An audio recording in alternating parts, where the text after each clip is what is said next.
દર્શક મિત્રો, હું છું તમને હંમેશા તમે જોઈ રહ્યા છો લોક સામના ન્યૂઝ। તો જોઈએ આજના સમાચાર સાબરકાંઠાથી અમારા રિપોર્ટર છત્રીજી સોલંકી સાથે।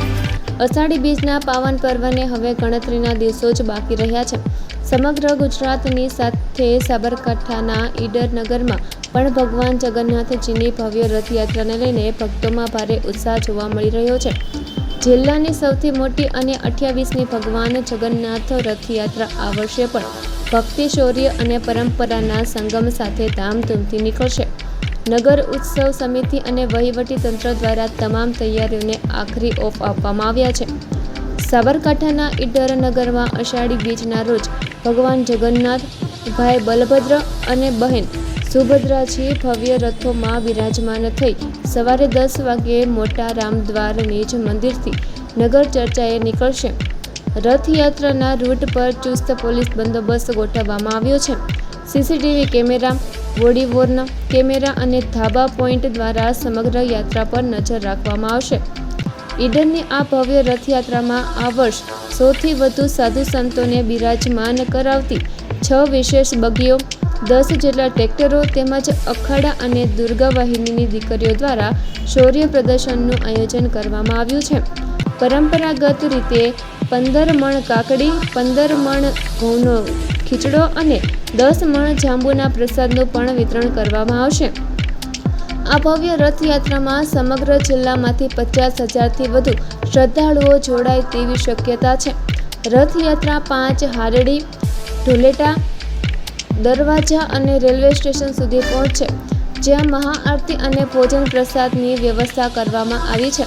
ત્યારે તિરંગા સર્કલ, ટાવર રોડ અને કવાડિયા બજાર થઈ સાંજે નિજ મંદિરે પરત ફરશે। ભગવાન જગન્નાથની આ ભવ્ય નગરચર્યાને લઈને ઈડર સહિત સમગ્ર સાબરકાંઠામાં ભક્તિમય વાતાવરણ છવાઈ ગયું છે અને ભક્તો આતુરતાપૂર્વક રથયાત્રાની રાહ જોઈ રહ્યા છે। 28મી રથયાત્રા છે, કયા પ્રકારની તૈયારીઓને બધી હશે?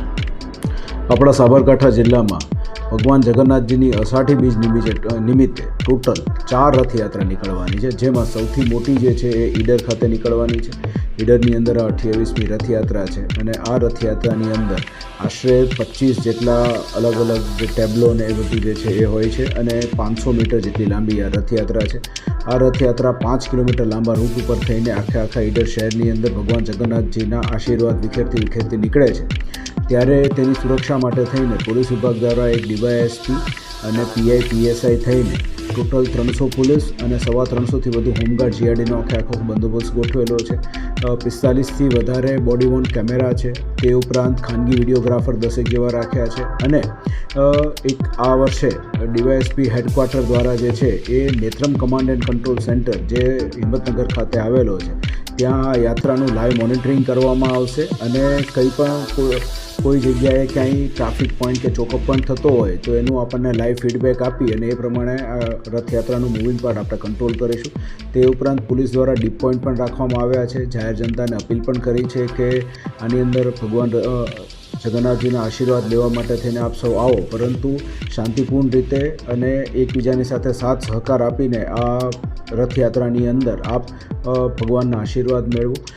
જે ધાબા પોઈન્ટ્સ રાખેલા છે તે તમામ પોલીસ પાસે બાયનોક્યુલર્સ અને વોકી ટોકી સેટની વ્યવસ્થા પણ કરવામાં આવી છે અને જે સિનિયર અધિકારીઓ છે તેના દ્વારા અલગ અલગ પોઈન્ટ્સ ઉપર જે છે એ પોઈન્ટ ટુ પોઈન્ટ બ્રીફિંગ અત્યારે કરી દેવામાં આવ્યું છે। આવતીકાલે ફરીથી એકવાર ફ્લેગ માર્ચ અને એ અમે કરવામાં છીએ અને 16 તારીખે સવારે 8 વાગ્યાથી આ બંદોબસ્ત લગાવી દઈશું।